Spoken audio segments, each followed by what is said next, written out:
تصویر تلسی داس کی لکھی ہوئی کتاب رامچرت مانس کے ایودھیا کانڈ کی ہے۔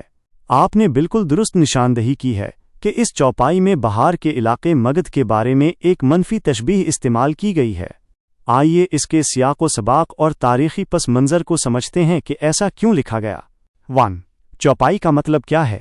تلسی داس نے لکھا ہے، لاگھیں کمک بچن سب کیسے، مگھا گیا دکھ تیرت جیسے۔ ترجمہ: کیکی جس نے رام کو بنواس دیا کہ برے منہ سے یہ اچھی باتیں ایسے ہی لگ رہی ہیں جیسے مگدھ ملک میں گیا جیسا مقدس تیرت زیارت گاہ ہو۔ یہاں دو تشبیہیں دی گئی ہیں۔ کیکی کا برا منہ برابر مگدھ دیش بہار، اچھی بات برابر گیا تیرت جو مگدھ میں ہی واقع ہے۔ 2. مگدھ بہار کو برا کیوں کہا گیا؟ اس کی وجہ مذہبی اور تاریخی تعصب ہے۔ قدیم ویدک اور برہمنی روایات میں مگدھ کے علاقے کو مذہبی اعتبار سے اچھوت یا ناپاک سمجھا جاتا تھا۔ اس کی چند وجوہات یہ تھیں: ویدک اثر و رسوخ سے دوری۔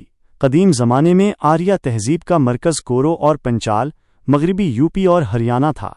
مگدھ بہار اس دائرے سے باہر تھا اور وہاں مقامی قبائل اور دیگر ثقافتوں کا زور تھا۔ بدھ مت اور جین مت کا گڑھ۔ مگدھ وہ جگہ ہے جہاں گوتم بدھ اور مہاویر جی نے اپنے مذاہب پھیلائے جو ویدک برہمنوں کے ذات پات کے نظام کے خلاف تھے۔ اس لیے کٹر برہمنی مصنفین نے اپنی کتابوں، سمرتیوں اور پرانوں میں مگدھ کے خطے کو میلیچھوں ناپاک لوگوں کی زمین قرار دیا تھا۔ کاشی بمقابلہ مگدھ۔ کاشی بنارس کے برہمنوں میں یہ کہاوت مشہور تھی کہ کاشی میں مرنے والا سیدھا جنت مکتی پاتا ہے اور مگدھ میں مرنے والا اگلے جنم میں گدھا بنتا ہے۔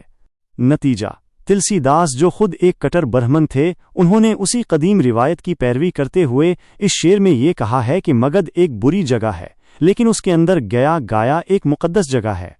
بالکل اسی طرح جیسے کیکی ایک بری عورت ہے لیکن اس کے منہ سے نکلنے والی بات، رام کا بنواس جو دیوتاؤں کے مقصد کے لیے تھا، ایک اچھی چیز ہے۔ تو مختصراً یہ اس دور کی مذہبی سیاست اور تعصب تھا جو اس متن میں ظاہر ہو رہا ہے۔